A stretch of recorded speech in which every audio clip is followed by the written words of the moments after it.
An American Tail, Fievel Goes West actually manages to be a relatively decent sequel to a Don Bluth movie, all things considered, even despite Bluth's non-involvement. It isn't perfect, but even considering that fact, there isn't terribly much for me to rip on. In fact, for that reason, in comparison to a lot of other reviews, this one may end up being a bit short. Originally, Bluth was supposed to have involvement with this film, but after differences, Steven Spielberg was forced to pull together a new team. And frankly, it still somewhat works. Maybe it's because it still had Spielberg at the helm of it. Maybe it's because we still had the same musical composer, or much of the same voice cast. Whatever the reason, if you were to watch this movie on its own without much attachment to the first movie, it's pretty okay. The animation actually really surprised me. It's good, really good.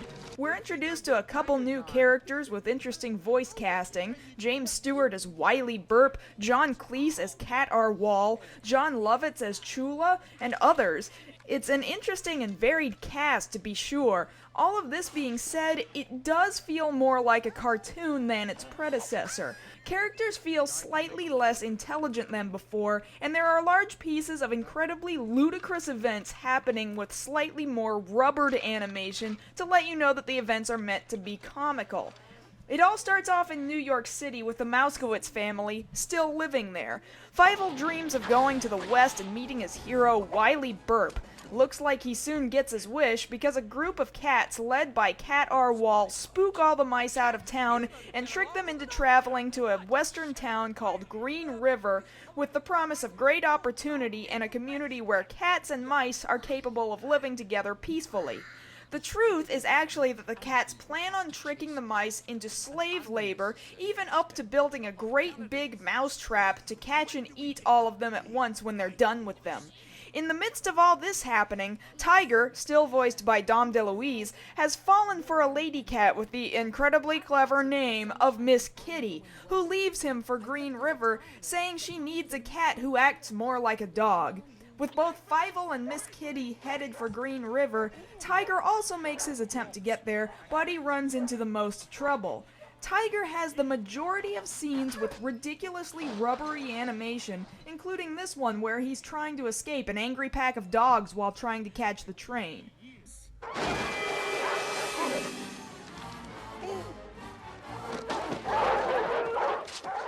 Fievel and all the rest of the mice manage to make the train, and Fievel, being the adventurous character that he is, stumbles across Cat R. Wall, revealing all of his plans to his cohorts. For this reason, Cat sends Chula, his spider sidekick, to chase Fievel off the train. So the Marzgurl family has lost Fievel in the midst of travel. Again. I'm kinda getting some Home Alone 2 vibes from this. Anyway, after a great amount of traveling in the desert, Tiger is captured by Native American mice who quickly then turn to believing he's their god. Fievel stumbles upon Tiger on his journey to Green River too, and tries to convince him to come along, but Tiger is obviously feeling quite content where he is. And when Fievel does eventually get to Green River, nobody believes his story of how Cat R. Wall is deceiving everyone. Even the great Wiley Burp seems too old and over the hill to help Fievel save anyone. However, Wiley does agree that he can at least help by training somebody else to be an awesome sheriff like him. In the meantime, Cat R. Wall has actually fallen in love with Fievel's sister's singing voice.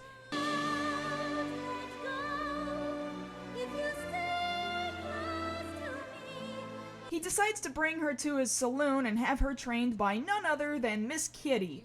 Fievel realizes then that he can get Tiger to be trained by Wiley, and convinces him by telling him that Miss Kitty is in town.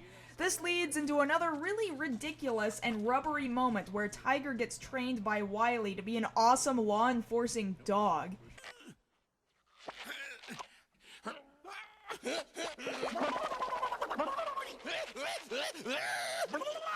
Hopeless.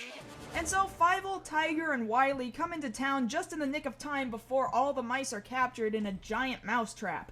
Tiger saves his girlfriend, and the cats all end up in a bag labeled U.S. Mail and are carried out of town by train.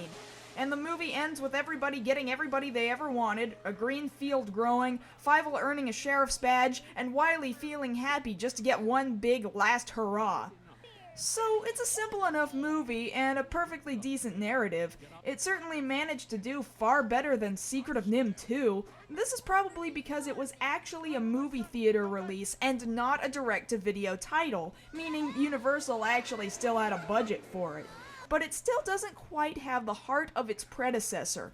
There are no moments where I particularly felt like I could see myself crying from feeling particularly touched by any given scene. The music is alright, but not nearly as inspired as the previous movie.